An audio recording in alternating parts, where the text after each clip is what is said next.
ভোলে বাবা পার করেগা।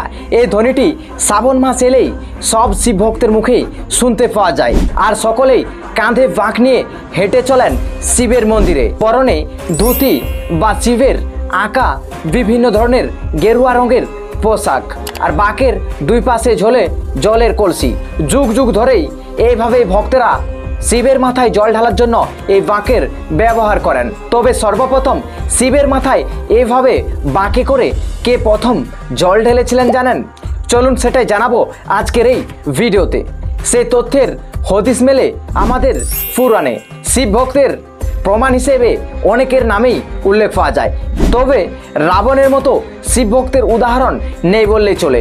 অসুর হলেও তিনি শিব পুজো না করে জল স্পর্শ করতেন না। মহাদেবের আশীর্বাদেই তার অগাধ শক্তি হয়েছিল। এমনকি রাবণের দশানন হওয়ার পেছনেই স্বয়ং মহাদেবেরই আশীর্বাদ রয়েছে। পুরাণ মতে রাবণই সর্বপ্রথম শিবের মাথায় বাঁকে করে জল ঢেলেছিলেন। উত্তর ভারতে শিবের ভক্তেরা এইভাবে বাঁকে করে শিবের মাথায় জল ঢালেন, যাদের বলা হয় কানোয়ারি।